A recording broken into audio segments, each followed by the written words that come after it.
The wind outside was restless.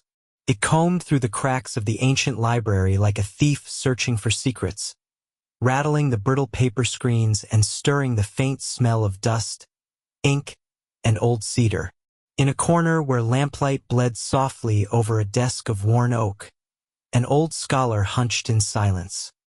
His fingers, bent and spotted with age, slid across the carved lid of a cedar chest, one that had been locked for as long as the library had stood.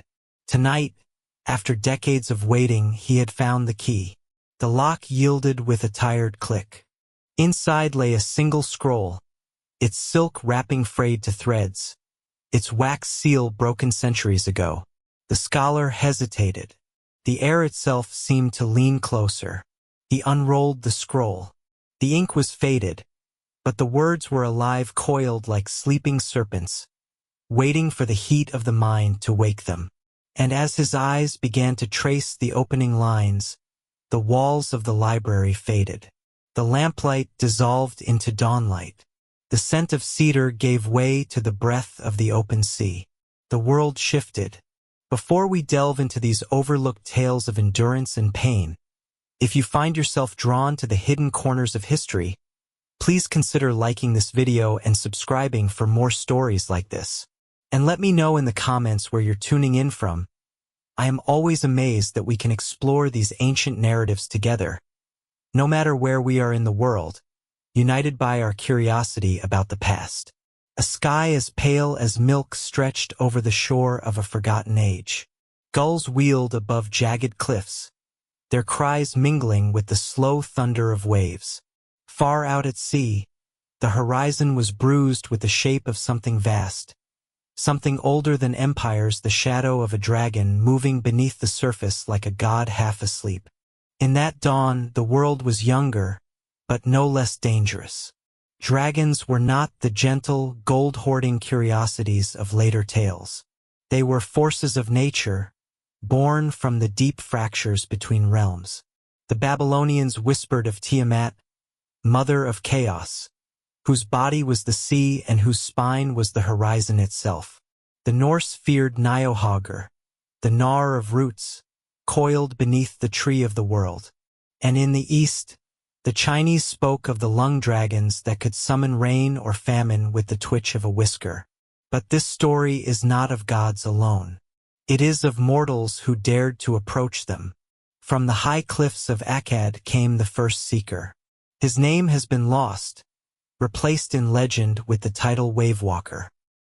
He was neither king nor priest, but a fisherman whose dreams had been filled for 7 nights with the same vision, a woman whose hair was seafoam, whose eyes were whirlpools, and who called his name from beneath the tide. The vision drove him into the deep waters. Days turned into weeks, his small boat chasing the currents farther and farther from home.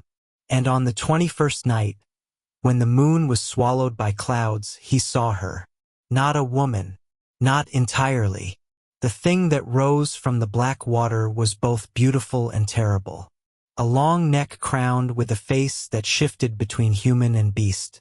Scales that glistened with the star's own reflection.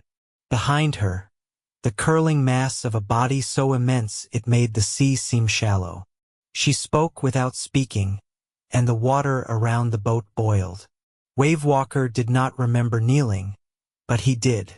And when he awoke, his boat was empty, save for a scale the size of his chest, warm to the touch, pulsing faintly as if it contained a heartbeat. Centuries later, far to the north where frost bit the world in half, another seeker appeared. This one was a shield maiden from the coasts of the fjords, known in the sagas as Skadi's daughter. Her people told of a dragon beneath the ice, one who slithered unseen under frozen seas, shaking the world when it turned in its sleep. The sagas claimed the beast fed on oaths, that every broken promise made in the mortal realm fell into its waiting jaws. Skadi's daughter had sworn an oath to protect her clan. She had broken it. Her journey across the ice was a punishment and a penance. For 9 days she marched, her breath a white banner in the wind. On the 10th, the ice beneath her cracked. A sound like mountains breaking filled the air. The dragon came not from the sea, but from below, the ice splintering as its black-scaled head forced its way upward. Its eyes were the pale green of deep glacier water, its breath a mist that froze the air into glittering shards. She did not run. Instead, she removed her sword, placed it on the ice, and knelt. The dragon studied her in silence, its gaze as old as the first frost. Then, without warning, it slid back into the deep, leaving behind a single curved fang, still steaming in the cold. In the far east, where rivers curled like sleeping serpents through jade-green valleys, the people believed dragons to be divine guardians of balance.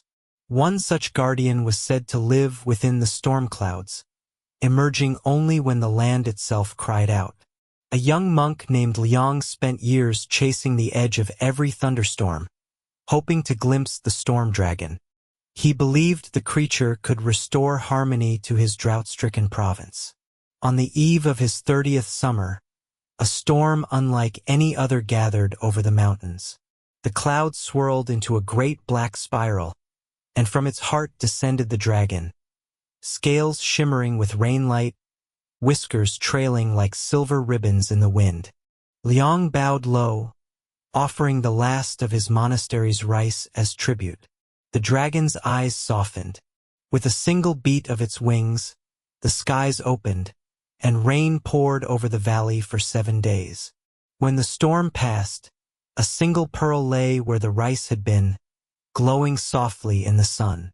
3 seekers, 3 relics, a scale from the depths, a fang from the frost, and a pearl from the storms. The scroll the old scholar had found spoke of these relics as keys, not to treasure, but to a door between worlds. A door sealed when the age of dragons ended. The words on the scroll blurred for a moment, as if written in water. And then the story plunged deeper, as though the ink itself was dragging the reader into the next age. Beyond the seas, past the jagged shores where the sun vanished each night, lay the Isle of Shadows. Here, in crumbled temples overgrown with ivy and secrets, the descendants of the Wave Walker waited. Their bloodline had grown strong, though none knew the origin of their gift, the pulse that danced beneath their skin, the strange whispers in the deep. Among them was Kaelen, a young man with eyes as fathomless as the sea. When the night skies burned with stars unseen, he would dive into the black waves, chasing dreams that were more memory than fantasy. One night, as the moon bled red, Kaelen found himself drawn to a cave where the air tasted of salt and old magic. Inside, a chamber opened, walls lined with scales that shimmered like the surface of the ocean under the sun. In the center rested the scale of the Wave Walker, glowing softly with a light from the deep. Kaelen reached out, and as his fingers touched the relic, a surge of warmth filled him. Visions flooded his mind, of dragons soaring through endless storms, of a great battle where fire met ice, and a world balanced precariously on the breath of ancient beasts. Far to the north, where the frozen winds carved the world in ice and stone, Scotty's daughter's legacy lived on in her descendants.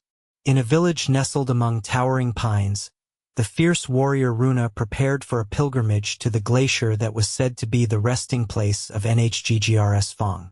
The elders told of the dragon's return, how it would shake the roots of the world tree, and how the Fang was the only talisman capable of calming its wrath. Runa's journey was one of hardship and solitude. She climbed the treacherous paths, her breath a ghost in the frozen air. The glacier's surface was a mirror, reflecting the storm-racked sky above. As she neared the heart of the ice, the ground trembled beneath her boots. The ancient dragon's presence was undeniable. She knelt before a fissure that glowed with an eerie green light.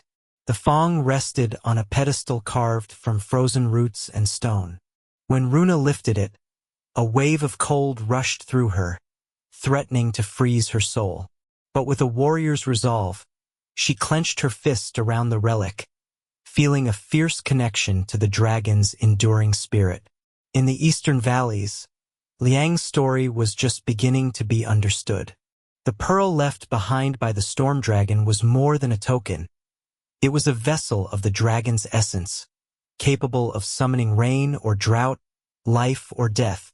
The monks who guarded it passed down rituals and prayers, seeking harmony between man and dragon. Among them was May, a young acolyte who felt the weight of the pearl's power from the moment she held it. The skies darkened with ominous clouds, and whispers spread that the balance was shifting. May's dreams were haunted by visions of dragons locked in endless conflict, their roars shaking the foundations of the earth. Determined to prevent disaster, she embarked on a quest to unite the relics, believing that only their combined power could restore equilibrium. Her path would cross with Kaelen and Runa, intertwining their fates like threads woven by the hands of dragons themselves. As the three heirs journeyed across realms torn by unrest, the echoes of old wars haunted their steps. The scroll recounted the war of ash and sky, when dragons fought dragons, and men were caught between titanic forces beyond their control. From the frozen north to the southern deserts, legends told of the dragon wars, battles so fierce the very land was scorched and shattered. Houses rose and fell like leaves in a storm. Bloodlines were forged in fire and betrayal.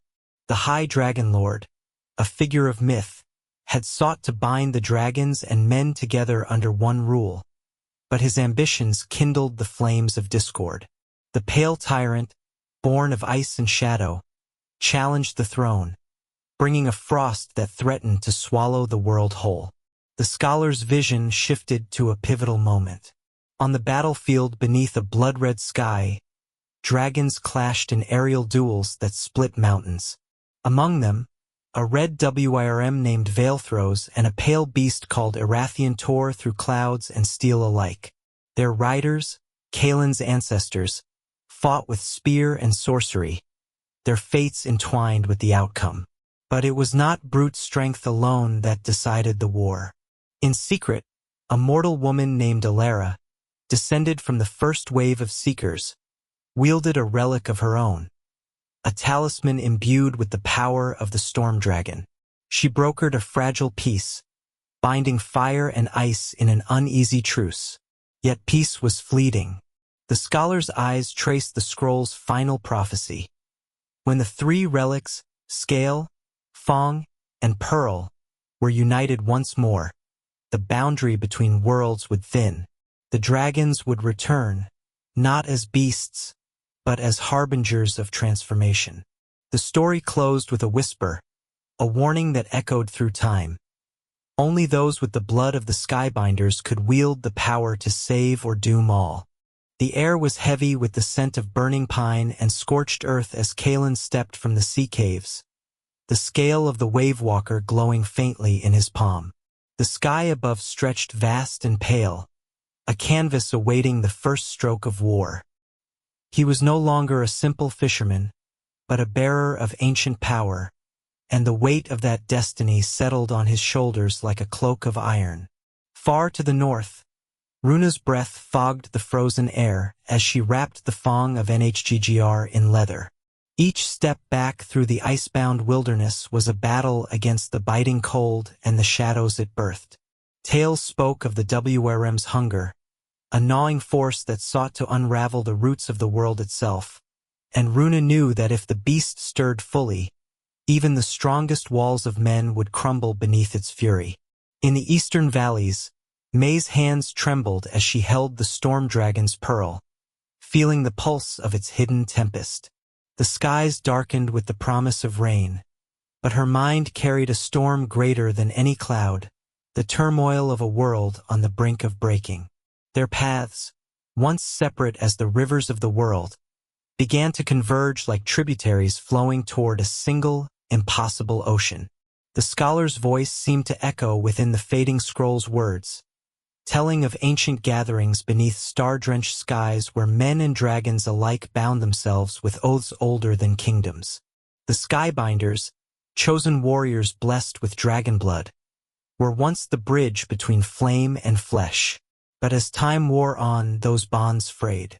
The dragons grew distant, retreating into myth and shadow. The relics were scattered, their power forgotten or feared. Now the world was calling them back. Kaelen, Runa, and May were drawn together by threads unseen. Their first meeting was under the shadow of the shattered fortress of Eldrin, a place whispered to be the resting ground of the last Dragon Lord's crown. They came as strangers, their mistrust as thick as the mists curling around the broken walls. Yet as the scale, fang, and pearl were brought together, a shimmer of ancient light awakened beneath the rubble. The ground trembled, and above, a great shadow passed, blotting out the sun. The dragons had returned. The legend unfolded in waves of fire and ice, storm and blood. Battles raged beneath skies torn by flame and lightning. Kingdoms fell, and heroes rose, some born of mortal flesh, others of scales and smoke. The scholar's narration faded as the story reached its crescendo, a tale of sacrifice and rebirth, of power wielded and lost, and the fragile hope of a world reborn from ashes. The scroll rolled closed. The candle had burned down to a nub. The old scholar sat back, his eyes heavy with the weight of ages. And to you, the listener, he would say, remember this story, for the dragons still watch.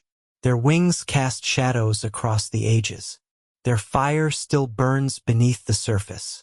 If you have journeyed with me through this tale, please like, subscribe, and share your thoughts below. Tell me where in the world you hear the dragons call. The story is not over. It is only beginning. The air was heavy with the scent of burning pine and scorched earth as Kaelen stepped from the sea caves, the scale of the wave-walker glowing faintly in his palm. The sky above stretched vast and pale, a canvas awaiting the first stroke of war. He was no longer a simple fisherman, but a bearer of ancient power, and the weight of that destiny settled on his shoulders like a cloak of iron. Far to the north, Runa's breath fogged the frozen air as she wrapped the fang of Niohagar in leather. Each step back through the icebound wilderness was a battle against the biting cold and the shadows it birthed. Tales spoke of the WRM's hunger, a gnawing force that sought to unravel the roots of the world itself, and Runa knew that if the beast stirred fully, even the strongest walls of men would crumble beneath its fury. In the eastern valleys, May's hands trembled as she held the storm dragon's pearl, feeling the pulse of its hidden tempest. The skies darkened with the promise of rain, but her mind carried a storm greater than any cloud, the turmoil of a world on the brink of breaking. Their paths, once separate as the rivers of the world, began to converge like tributaries flowing toward a single, impossible ocean. The scholar's voice returned to the present, his eyes reflecting the flickering candlelight.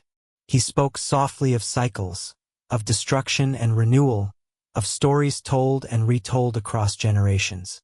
The dragon's tale was not one of endings, but of eternal becoming. And so, dear listener, the story waits within you. The scales beneath the sea still shimmer. The frost beneath the ice still breathes. The storm beneath the clouds still rages. The dragons have never truly left. If you have journeyed with me through these legends, remember to like, subscribe, and share your own tales below.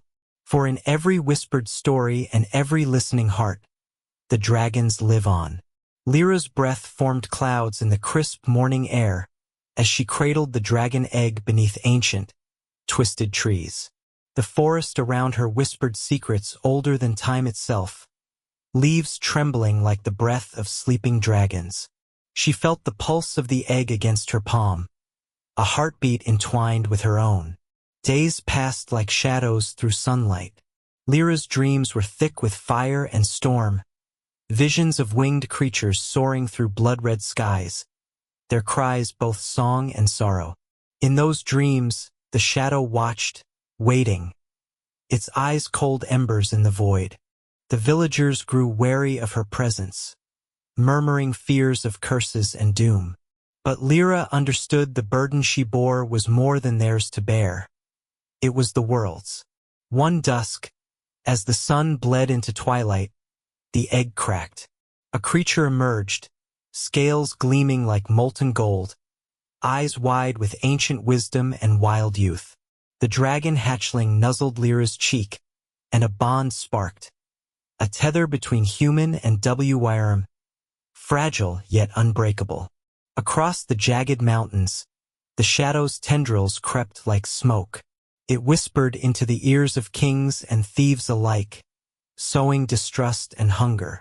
Alliances once strong twisted into webs of treachery, and the land shuddered under the weight of impending war.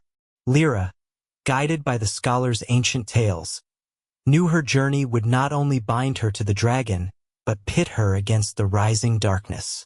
She was no longer just a girl with a gift. She was the spark to rekindle the dragon's flame or the ember to ignite their destruction.